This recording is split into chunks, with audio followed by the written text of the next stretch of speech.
ரிபா என்றால் அதிகரிப்பது. ரெண்டு விதத்தில் வட்டி உண்டு. ஒன்று ரிபா அல் ஃபத்ல், ஒன்றை உபரியாக கூடுதலாக கொடுத்ததற்கும் இன்னும் கூடுதலாக நாம் அடைவது. அதுதான் வழக்கத்திலே பணத்தை கொண்டு அல்லது வேறு ஏதேனும் பொருளை கொண்டு அடைவது. அப்ப இந்த மாதிரி ரிபா அல் ஃபத்ல் என்பது ஒருத்தர் 10,000 கொடுத்துட்டு 12,000 ரூபாய் கேட்பது, அல்லது அது ஒரே நாணயத்தை கொண்டு, அது கரன்சியோ அல்லது வேறு ஏதேனும் ஒரு பொருளையோ கொடுத்து அதன் மூலமாக கூடுதலான லாபத்தை, வருமானத்தை ஒரே வகையான நாணயத்தை கொண்டு, பணம் லாபம் என்ன? பணம். இவர் கொடுத்தது, இங்க நடந்தது பரிமாற்றம் தான். ஆனா பரிமாற்றத்தின் காரணம் ஒரு லாபத்தை, ஒரு சலுகையை ஒருத்தர் அடைகிறார். இதான் ரிபா அல் ஃபத்ல். வட்டியிலே இது கூடுதலான லாபத்தை அடைவதற்காக செய்யக்கூடியது. இன்னொன்று வகை இருக்கிறது, ரிபா அன் நசிஆ, தாமதத்திற்காக லாபத்தை அடைவது. ஒரு குறிப்பிட்ட காலம் தாமதமானால் அதற்கு பெயர் ஃபீஸ், லேட் ஃபீஸ் என்று சொல்லுவதோ, அல்லது காலம் நிர்ணயித்தே இந்த தாமதத்திற்காக இதற்கு பிறகு இதை நீ கொடுக்காவிட்டால் இவ்வளவு ரூபாய் எனக்கு கூடுதலாக சேர்த்து தர வேண்டும் என்று சொல்லுவதோ, அதான் ரிபா அன் நசிஆ. தள்ளி போடுவதற்காக, கால தாமதத்திற்காக லாபத்தை கேட்பது. இந்த ரெண்டு வகையான வட்டி தான் சுற்றி சுற்றி நம்முடைய கொடுக்கல் வாங்கல் ஏதாவது ஒரு வகையில் வந்து சேரும்.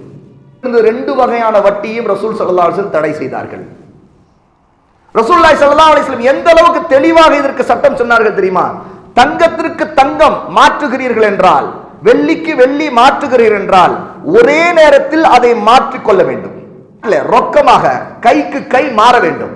அதிலே கால தாமதம் செய்து பிறகு வாங்குவது கூட வட்டி. குறிப்பா பெண்கள் பழைய நகைகளை கொண்டு போய் கொடுத்து புதிய நகை வாங்குறேன்னு சொல்லிட்டு போவாங்க.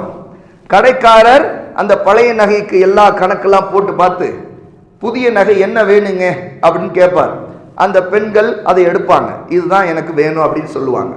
உடனே இவர் சொல்லுவார், கணக்கு போட்டு பார்த்து இதை நான் இவ்வளவு ரூபாய்க்கு எடுத்துக்கொள்கிறேன், இதற்கு மேலாக நீங்கள் 5,000 ரூபாய் தர வேண்டும் என்று சொல்லுவார்கள். இந்த 5,000 ரூபாய் தர வேண்டும் சொன்ன பிறகு உடனே அந்த புதிய நகை அந்த அடிப்படையில் மாற்றப்படும். இந்த 5,000 ரூபாய் அந்த நகை தங்கத்துக்கு தங்கம் எடுக்கும் பொழுது இந்த 5,000 ரூபாய் என்பது வட்டி. அது எப்படி வட்டி ஆகும்? அவர் தான் புதிய நகை தருகிறாரே, இது எப்படி வட்டியாகும் என்றால், முதலாவது இங்கே தங்கத்திற்கு தங்கம் கைமாறும் பொழுது ரசூலுல்லாஹ் தடுத்திருப்பது அதற்கு பகரமாக பண்ட மாற்றம் ஒரே எடையில், ஒரே அளவில், ஒரே தரத்தில் இருக்க வேண்டும். சரி, இவர் புதியதாக தருகிறார், நான் என்ன செய்ய? அப்படி என்றால் முதல் பழையதை விற்பனை செய்து விட வேண்டும். அந்த குறிப்பிட்ட கடைக்காரன் நான் பழையதை விற்பனை செய்கிறேன், விற்பனை செய்து அதை கையிலே வாங்கிக் கொள்ள வேண்டும். அந்த பணம் வாங்கப்படணும். கையிலே வாங்கி கொண்ட பிறகு இப்போது புதிய நகை எவ்வளவு, பிறகு அது இன்னொரு வியாபாரம். இந்த வியாபாரம் முடிக்கப்பட்டு இதற்கும் இனி அதற்கும் சம்பந்தம் இல்லை. பிறகு இந்த கூடுதல் கையில என்ன பணம் வந்ததோ அதற்கு மேல் அந்த புதிய நகை வாங்குவதற்கு எவ்வளவு பணம் தேவையோ அந்த பணத்தை இந்த வாங்கக்கூடியவர் சேர்த்து, இந்த பெண் சேர்த்து பிறகு புதிய நகை வாங்க வேண்டும்.